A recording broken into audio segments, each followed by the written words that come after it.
2026 সালের বিশ্ব রাজনীতি এমন একটি জায়গায় এসে দাঁড়িয়েছে যেখানে একদিকে চলছে সরাসরি যুদ্ধ, তো অন্যদিকে চলছে কূটনৈতিক বিভ্রান্তি এবং একই সঙ্গে চলছে দ্রুত উন্নয়ন। সব একসাথে ঘটছে। আজ আমি এই ভিডিওতে শুধু খবরই বলবো না, বরং এই ঘটনাগুলোর পেছনে কি কি কারণ রয়েছে এবং কে কখন কি বলেছে এবং জিওপলিটিক্সে তার কি প্রভাব পড়তে পারে সে সমস্ত ব্যাপারে আমি আলোচনা করব। নমস্কার বন্ধুরা, আমি শীর্ষেন্দু আর আপনারা দেখছেন নির্ভীক দৃষ্টিকোণ। আজ আমি বিশেষ কয়েকটি খবর নিয়ে চলে এসেছি। শুরুতেই দেখা যাক হেডলাইন। মিডল ইস্টে যুদ্ধ নতুন মোড় নিয়েছে। হুদিস ইয়েমেনের একটি শক্তিশালী সশ্রয় গোষ্ঠী, প্রথমবার যারা সরাসরি ইসরায়েলের দিকে মিসাইল হামলা চালিয়েছে। আন্তর্জাতিক কূটনীতিতে বড় বিতর্ক। দ্য নিউ ইয়র্ক টাইমসের দাবি এলন মাস্ক ছিলেন নরেন্দ্র মোদী এবং ডোনাল্ড ট্রাম্পের ফোন কলে। এই ফোন কলে ইরান যুদ্ধ নিয়ে আলোচনা হয়েছিল বলে দাবি করা হয়, কিন্তু এনডিটিভির রিপোর্ট অনুযায়ী ভারত সরকার এই খবর সম্পূর্ণ অস্বীকার করেছে। দক্ষিণ এশিয়ার নিরাপত্তা নিয়ে বড় অভিযোগ। ইউনাইটেড স্টেটসের রিপোর্ট অনুযায়ী পাকিস্তান এখনও ভারত বিরোধী জঙ্গিগুলিকে আশ্রয় দিচ্ছে। এরই মধ্যে ভারতের বড় উন্নয়ন। নরেন্দ্র মোদী উদ্বোধন করেছেন নয়ডা ইন্টারন্যাশনাল এয়ারপোর্ট, যা চালু হলে দিল্লির বিমানবন্দরের চাপ কমবে এবং ভারতের অর্থনীতি নতুন গতি পাবে। এইসব বড় বড় খবরের পেছনের আসল কারণ কি, চলুন এবার বিস্তারিতভাবে জেনে নেওয়া যাক।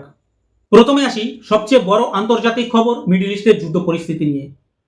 হুথিস বা হুথি, যারা ইয়েমেনের একটি সশস্ত্র শক্তিশালী গোষ্ঠী, এরা প্রথমবার ইসরায়েলের ওপর ভয়ঙ্কর মিসাইল হামলা চালিয়েছে।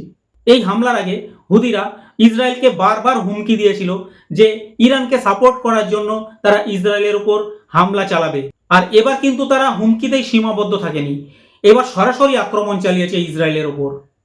হুদিরা মূলত ইয়েমেনের গৃহযুদ্ধের একটি বড় শক্তি এবং দীর্ঘদিন ধরে ইরানের সঙ্গে তাদের ঘনিষ্ঠ সম্পর্ক রয়েছে।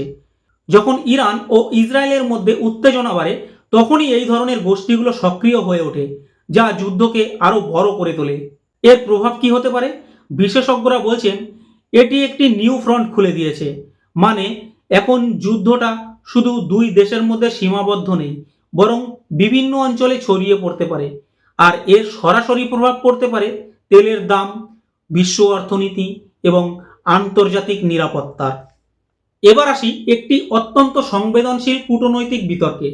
দ্য নিউ ইয়র্ক টাইম একটি রিপোর্টে দাবি করেছে ইলন মাস্ককে নিয়ে, যিনি নরেন্দ্র মোদী এবং ডোনাল্ড ট্রাম্পের যে ফোন কল হয়েছিল তার মাঝখানে নাকি তিনি উপস্থিত ছিলেন।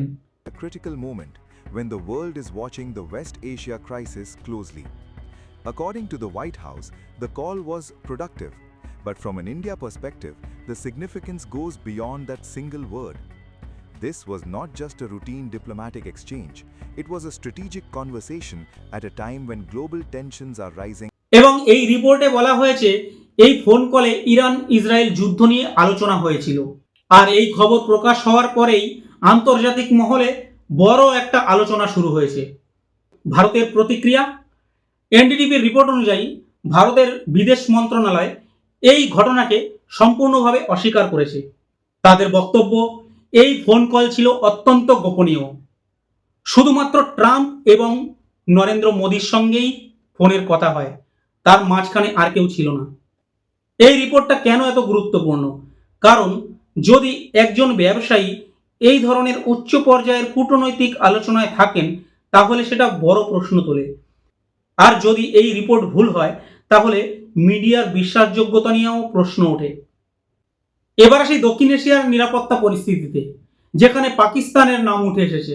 এনডিটিভির রিপোর্ট অনুযায়ী ইউনাইটেড স্টেটসের একটি রিপোর্ট বলছে পাকিস্তান এখনও ভারতের বিরোধী জঙ্গিগুলোকে এখনও আশ্রয় দিয়ে যাচ্ছে। যদিও এই অভিযোগ নতুন নয়, ভারত বহু বছর ধরে এই দাবি করে আসছে। ভারতের অভিযোগ, এই গোষ্ঠীগুলো সীমান্ত পার হয়ে হামলার চেষ্টা করে। অন্যদিকে পাকিস্তান বারবার এই অভিযোগ অস্বীকার করে। তারা দাবি করে তারা নিজেরাই সন্ত্রাসবাদের শিকার। আর এর প্রভাব কি পড়তে পারে? এই রিপোর্ট সামনে আসার পর ভারত এবং পাকিস্তানের সম্পর্ক আরও উত্তপ্ত হতে পারে, এমনকি ভারত এবং পাকিস্তানের সীমান্ত উত্তেজনাও বাড়তে পারে। এবার আসি ভারতের বড় উন্নয়নের খবর। প্রধানমন্ত্রী নরেন্দ্র মোদী আজ নয়ডাতে একটি ইন্টারন্যাশনাল বিমানবন্দরের উদ্বোধন করলেন। এই এয়ারপোর্টটি তৈরি হয়েছে উত্তরপ্রদেশের জেওয়ার এলাকায় এবং এটি দিল্লি এনসিআর অঞ্চলের দ্বিতীয় আন্তর্জাতিক বিমানবন্দর। প্রথম ধাপে বছরে প্রায় 1,20,00,000 যাত্রী হ্যান্ডেল করার ক্ষমতা রয়েছে এই এয়ারপোর্টটির।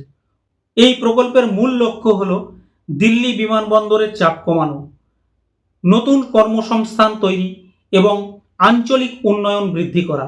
ভবিষ্যতে এটিকে ভারতের অন্যতম বড় এভিয়েশন হাব হিসেবে গড়ে তোলা হবে। সব খবর বিশ্লেষণ করলে যা দাঁড়ায়, মিডল ইস্ট আবার নতুন করে উত্তপ্ত হতে চলেছে, মানে যুদ্ধের পরিধি আরও বাড়বে, ভারত পাকিস্তানের সম্পর্ক আরও খারাপ হতে চলেছে এবং ভারত আরও উন্নয়নের দিকে এগিয়ে চলেছে। এই তিনটে দিক এখন বিশ্বের ভবিষ্যৎ নির্ধারণ করবে। তো বন্ধুরা, আজকের ভিডিওতে এই ছিল আজকের খবর বিশ্লেষণ। তো এর মধ্যে আপনার কোনটা বেশি গুরুত্বপূর্ণ লেগেছে, তো আপনার মতামত আপনি কমেন্টে জানাতে পারেন। আর ভিডিওটি যদি ভালো লাগে তাহলে বন্ধুদের কাছে শেয়ার করে দিন ও একটা লাইক করে দিন। আর এই ধরনের ভিডিও দেখতে চ্যানেলটা সাবস্ক্রাইব করুন। দেখতে থাকুন নির্ভীক দৃষ্টিকোণ। নমস্কার।